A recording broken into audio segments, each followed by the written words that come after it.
The air crackled with an unseen energy. A low hum vibrated through the ground, a tremor that spoke of unnatural power. Families slept, children dreamt, lovers whispered promises. Oblivious to the beast stirring, a technological marvel on the verge of a nightmare. A routine safety test was underway, a symphony of gauges and dials. But tonight, the music was off-key. The air grew thick with tension. And then, silence. Shattered by a blinding flash, painting the night sky green. The ground lurched, walls groaned. A shockwave twisted metal and shattered concrete. Reactor number 4 had spoken. In Pripyat, people slept on, unaware their world had changed. The seeds of the Chernobyl disaster were sown long before that fateful night. The push for technological dominance and the unrelenting pressure to meet deadlines intertwined to create a perfect storm. The RBMK-1000 reactor, a product of Soviet engineering, was immensely powerful but inherently unstable. Warnings from engineers were brushed aside by superiors eager to showcase Soviet might. Safety protocols were disregarded, seen as unnecessary hurdles in the pursuit of power. On that night, human error and design flaws pushed the reactor beyond its limits. The operators, caught in the cascade of alarms, fought desperately to regain control.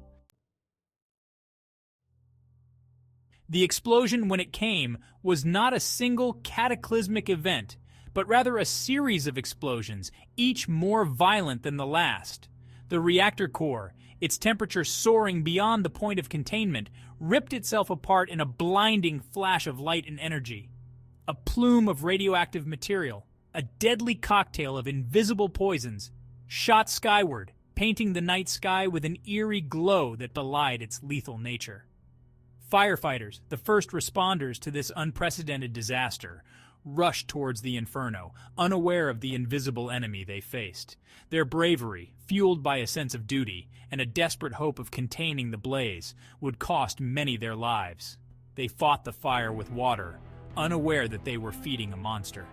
The water, reacting with the exposed reactor core, created a toxic steam that spread radioactive particles far and wide. In the nearby city of Pripyat, the residents, awakened by the explosion, gathered on balconies and rooftops, drawn by the strange spectacle in the distance. The days following the explosion were a blur of confusion, denial, and dawning horror. The Soviet authorities, initially slow to react, attempted to downplay the disaster, clinging to the belief that the truth could be contained as easily as the radiation itself. But the truth, like the wind carrying the radioactive plume, knew no boundaries. News of the disaster seeped out, carried by whispers and rumors, by panicked phone calls and hushed conversations. The world watched in horror as the true extent of the disaster unfolded, the invisible enemy spreading its tendrils across the globe. Evacuation orders, when they finally came, were chaotic and confusing. Residents of Pripyat, told to pack a single bag, were assured they would return in a few days, their lives disrupted but not destroyed.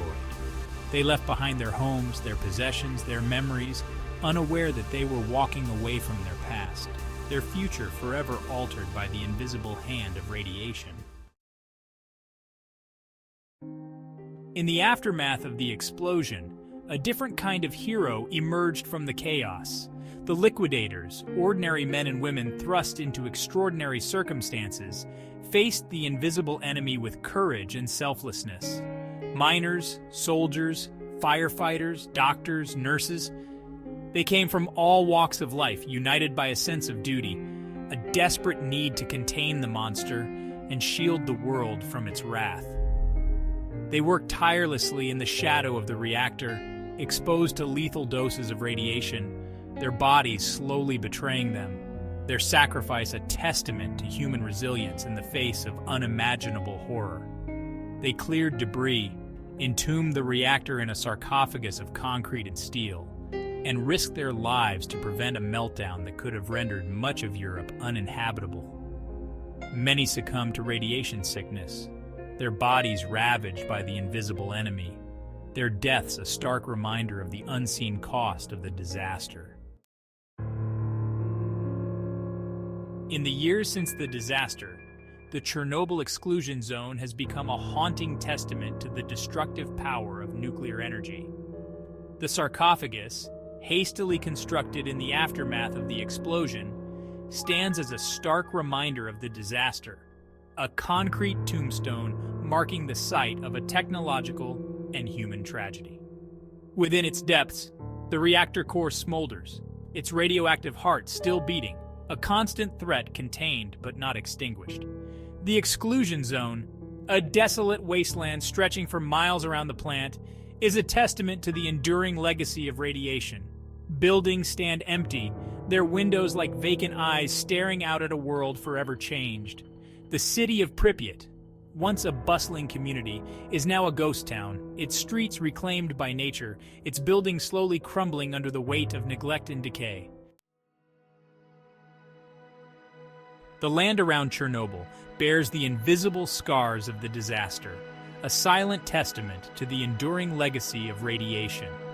The soil, once fertile and life-giving, is now contaminated, poisoned by radioactive isotopes that linger for generations. Forests, once vibrant with life, stand silent, their trees twisted and deformed by the invisible hand of radiation. Animals, their natural instincts disrupted, bear the genetic mutations of the disaster, a haunting reminder of the unseen consequences of that fateful night. The food chain, that delicate web of life, has been irrevocably disrupted, its links broken by the toxic legacy of the disaster. The exclusion zone, a vast swath of land deemed uninhabitable, stands as a stark reminder of the price of progress, the enduring cost of technological ambition. Pripyat, the city that time forgot, stands as a haunting reminder of the human cost of Chernobyl.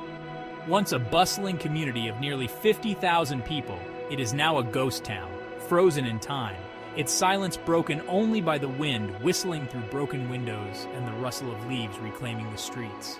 The Ferris wheel, its bright colors faded by time and exposure, stands sentinel over the abandoned amusement park, a cruel reminder of the childhoods cut short, the laughter silenced by the invisible hand of radiation. Schools stand empty, their desks still cluttered with books and papers, as if waiting for students who will never return.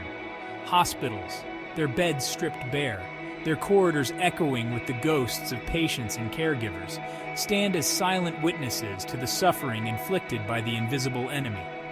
Pripyat is a city frozen in time, a poignant reminder of the fragility of human existence, the enduring legacy of a disaster that continues to haunt the present. The legacy of Chernobyl extends far beyond the borders of the exclusion zone. It is a legacy written in radiation, etched into the genetic code of generations, a stark reminder of the enduring power of the atom. The health consequences of the disaster continue to unfold, a grim tally of thyroid cancer, leukemia, and other radiation-related illnesses. The psychological scars run deep, a legacy of fear, uncertainty, and anger passed down from one generation to the next. The disaster also cast a long shadow over the nuclear industry, fueling public distrust and opposition to nuclear power. Chernobyl became a symbol of the double-edged sword of technological advancement, a stark reminder that progress without caution is a dangerous gamble. Chernobyl stands as a stark reminder of the devastating consequences of unchecked technological ambition, the enduring power of the atom, and the resilience of the human spirit. It is a cautionary tale, a reminder of the importance of vigilance, responsibility, and the need to prioritize safety over expediency.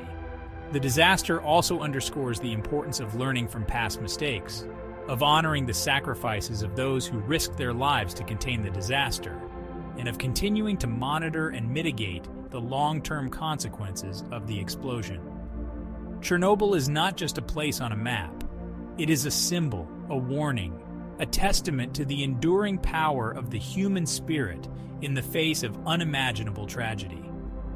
It is a reminder that even in the darkest of times, hope can emerge from the ashes, that compassion and courage can bloom in the most desolate of landscapes. The legacy of Chernobyl is a complex one. A tapestry woven from threads of tragedy, heroism, sacrifice, and resilience.